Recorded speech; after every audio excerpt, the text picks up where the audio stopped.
Dulu digenggam presiden, kini teronggok di tempat sampah. Satu keputusan fatal di tahun 2007 membuat tahta bernilai miliaran dolar ini lenyap tanpa sisa. Di awal era 2000-an, jika Anda bukan bagian dari ekosistem ini, Anda dianggap bukan siapa-siapa. Ponsel hitam kecil dengan lampu LED merah berkedip di pojok kanan atas adalah simbol status sosial paling elit di planet bumi. Dari koridor Wall Street, ruang rapat Gedung Putih, hingga karpet merah Hollywood, semua orang menundukkan kepala mereka, ibu jari bergerak cepat di atas keyboard fisik yang khas. Mereka tidak sedang bermain game. Mereka sedang mengendalikan dunia. Fenomena ini begitu adiktif hingga dunia medis melahirkan istilah baru untuk mendeskripsikannya, Chuckberry. Ketergantungan ekstrim yang membuat para eksekutif tidak bisa melepaskan perangkat ini bahkan saat tidur. Namun, hanya dalam waktu 5 tahun, imperium raksasa ini runtuh hingga ke fondasi terdalamnya, menyisakan salah satu studi kasus kegagalan bisnis paling tragis sepanjang sejarah modern. Kisah ini berawal di sebuah kota kecil bernama Waterloo di Ontario, Kanada. Dua pria dengan visi yang bertolak belakang namun saling melengkapi, Mike Lazaridis dan Jim Balsillie, memimpin sebuah perusahaan bernama Research in Motion, atau RIM. Lazaridis adalah seorang jenius teknik murni, seorang visioner yang terobsesi dengan efisiensi jaringan nirkabel. Sementara Balsillie adalah seorang negosiator bisnis yang agresif, hiu korporat yang tahu persis cara menjual mimpi kepada para raksasa telekomunikasi. Kolaborasi mereka melahirkan sebuah mahakarya, sistem surat elektronik nirkabel instan yang dikenal sebagai push email. Sebelum era ini, membaca email di ponsel adalah sebuah siksaan. Anda harus membuka peramban, menunggu koneksi lambat, masuk ke akun Anda, dan mengunduh data secara manual. RIM mengubah segalanya. Dengan infrastruktur server mereka sendiri, email dikirimkan langsung ke ponsel Anda secara real-time, secepat pesan singkat. Ketika keyboard fisik mereka didesain menyerupai butiran biji buah stroberi, nama BlackBerry pun lahir. Keberhasilan BlackBerry bukan sekadar tentang perangkat keras. Ini tentang keamanan tingkat tinggi. RIM membangun jaringan tertutup yang mengenkripsi setiap data yang keluar dan masuk dari perangkat mereka. Bagi Departemen Teknologi Informasi di perusahaan-perusahaan Fortune 500, ini adalah sebuah mimpi yang menjadi kenyataan. Keamanan BlackBerry tidak tertandingi. Ketika Presiden Barack Obama menjabat di tahun 2009, Badan Intelijen Amerika Serikat harus memodifikasi BlackBerry miliknya agar ia tetap bisa menggunakannya dengan aman. Keamanan ini menciptakan parit pertahanan bisnis yang sangat dalam. Tidak ada satupun kompetitor yang bisa menembus benteng pertahanan korporat yang dibangun oleh RIM. BlackBerry adalah standar emas komunikasi global. Lalu datanglah senjata rahasia kedua yang mengubah budaya pop dunia, BlackBerry Messenger, atau BBM. Jauh sebelum WhatsApp, WeChat, atau Line menguasai dunia, BBM adalah raja dari segala komunikasi instan. Setiap pengguna memiliki kode identifikasi unik 8 karakter yang disebut PIN.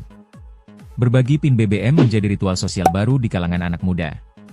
Memiliki status, delivered, dan read pada pesan teks adalah inovasi revolusioner saat itu yang menciptakan rasa urgensi dan koneksi sosial yang belum pernah ada sebelumnya. BBM menciptakan efek jaringan yang luar biasa kuat.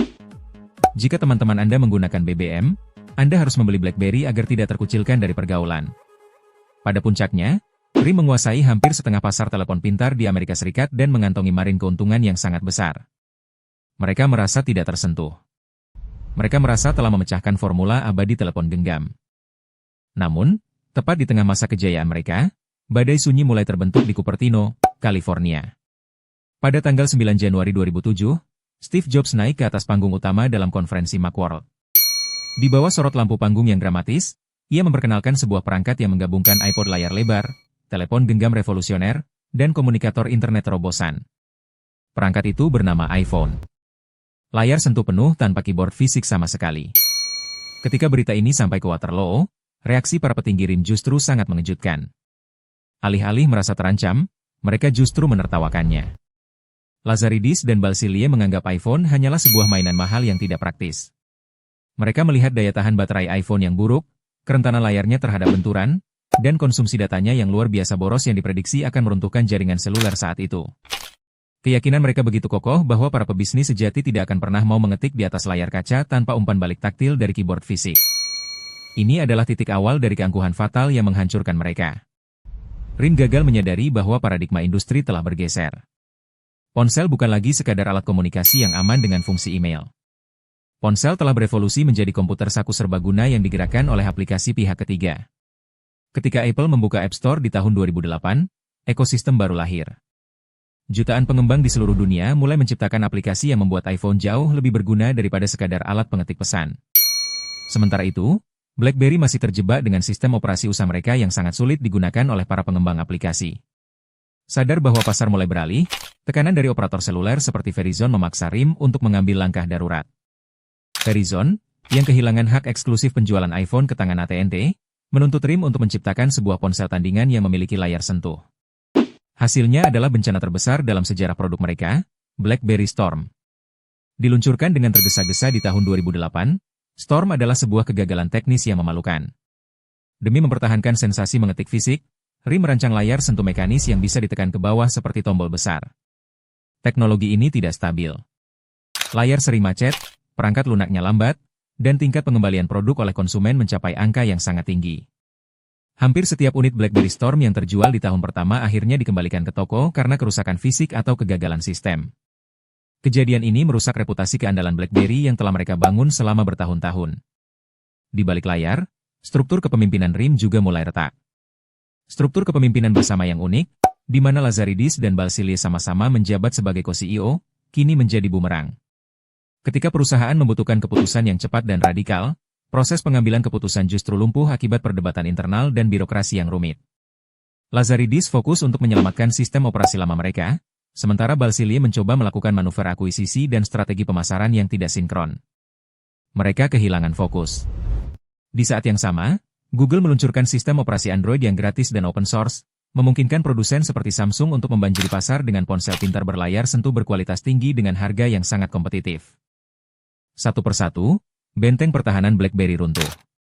Para eksekutif korporat yang dulunya sangat setia mulai menuntut departemen IT mereka untuk mengizinkan penggunaan iPhone pribadi untuk bekerja. Tren baru yang disebut Bring Your Own Device atau BYOD menyapu dunia korporat. Keamanan eksklusif BlackBerry tidak lagi menjadi daya tarik utama ketika protokol keamanan pihak ketiga pada iOS dan Android mulai mengejar ketertinggalan mereka. Di sisi konsumen, keengganan RIM untuk meluncurkan BBM di platform Android dan iOS menjadi keputusan fatal berikutnya. Mereka mengira BBM adalah alasan orang membeli perangkat BlackBerry. Faktanya, ketika pengguna mulai beralih ke ponsel layar sentuh, mereka dengan rela meninggalkan BBM dan beralih ke WhatsApp yang bersifat lintas platform. Ketika BlackBerry akhirnya merilis BBM untuk Android dan iOS di tahun 2013, perang itu sudah berakhir. WhatsApp dan iMessage telah memenangkan pertempuran komunikasi instan. Nilai pasar RIM yang pernah menyentuh angka $84 miliar menyusut drastis hingga di bawah $4 miliar. Puluhan ribu karyawan kehilangan pekerjaan mereka. Pabrik-pabrik produksi ditutup. Jutaan unit perangkat BlackBerry 10 yang baru diluncurkan berakhir menumpuk di gudang-gudang penyimpanan, tidak pernah terjual, dan memaksa perusahaan untuk melakukan penghapusan aset bernilai miliaran dolar. Kejayaan yang dibangun selama hampir 3 dekade menguap begitu saja hanya karena ketidakmampuan para pemimpinnya untuk mengakui bahwa dunia telah berubah. Kisah jatuhnya BlackBerry adalah pengingat yang sangat kejam bagi dunia bisnis. Dalam dunia teknologi, masa lalu yang gemilang tidak pernah menjamin masa depan yang aman. Inovasi tidak akan menunggu Anda untuk siap, dan pasar tidak memiliki rasa kasihan terhadap raksasa yang menolak untuk beradaptasi. Kesombongan adalah pembunuh paling senyap dalam strategi korporat. Jika Anda terkejut dengan bagaimana keangkuhan raksasa teknologi ini bisa menghancurkan kerajaan bisnis mereka dalam sekejap, Anda wajib menonton video kami tentang kehancuran legendaris raksasa fotografi dunia, Kodak, di video yang ini.